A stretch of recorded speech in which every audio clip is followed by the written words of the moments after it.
you have a drawing that somebody else is drawing, that I am copying, or that I'm kind of making it perennial, you know, something that's very ephemeral, that lives only in the surface of a car, and is going to be washed off or, you know, gone. But then when I draw it in such a careful and meticulous way, I'm kind of honoring that gesture, you know.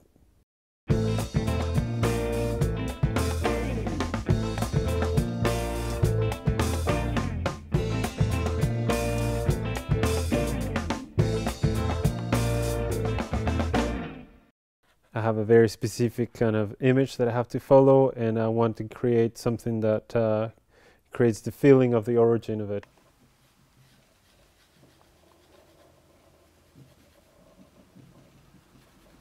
I allow myself to draw whatever I want, really, to make a nice painting with you know, with a certain liberty from the actual image that I'm taking it from. So I just want to get the feeling of the original image, and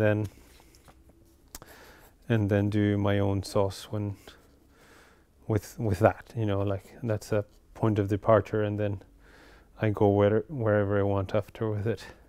There are others that are completely free without image, where I call them the dibujo libre, which is like a free drawing, really.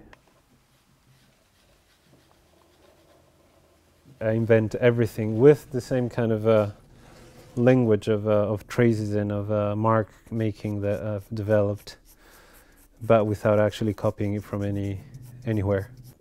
Those are pure studies, really. And that was my favorite thing in school when I was growing up in Venezuela. And you know, at school, when you would get, the teacher would finally allow you to do a dibujo libre, that was a moment of joy for me.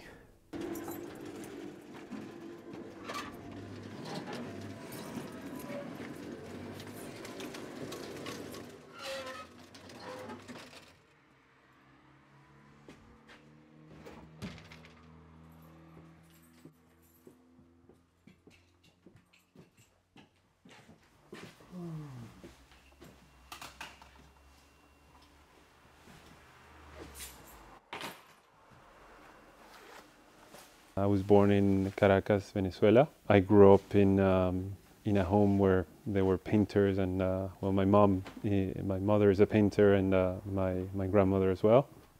I always drew as a young person. I knew how to draw things, you know, very well from very young age. My parents were were never against me being an artist or the idea of that. To the contrary, they were quite they wouldn't interfere in my interests on art. I think my mom was a bit afraid because she knew how hard it was.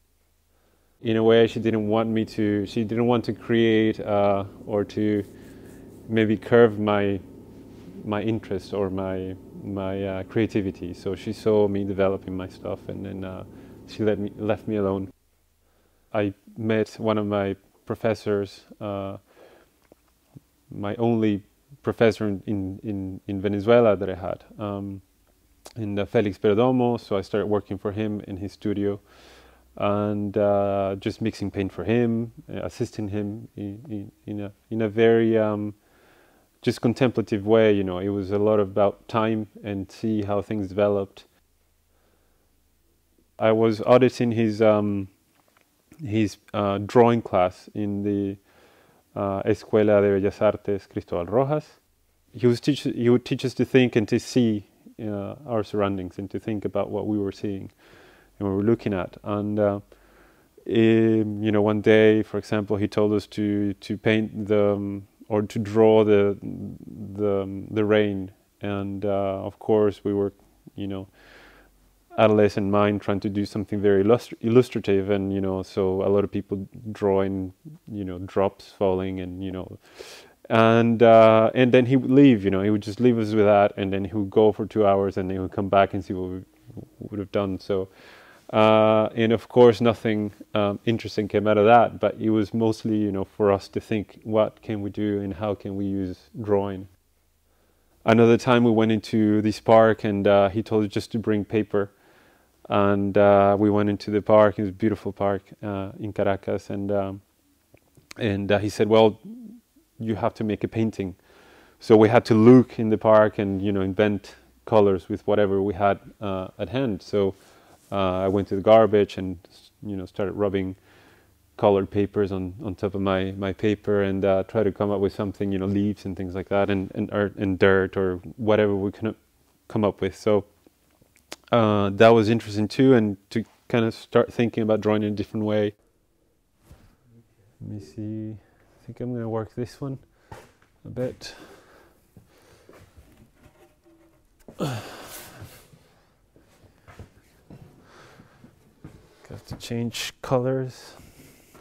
So I'm trying to push drawing to where you forget it by its own kind of excess.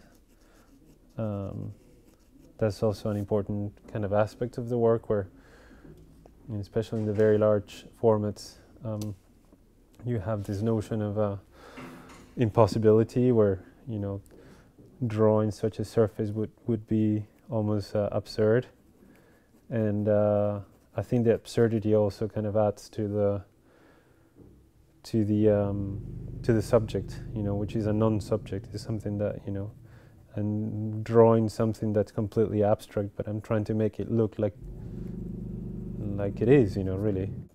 The work is most successful, I think, is when you really look at it and you think that is something else that happened to that surface, and not what I'm actually, you know, the origin of the image is very, very slow process, and it looks very fast at the end, and those are the best drawings, I think.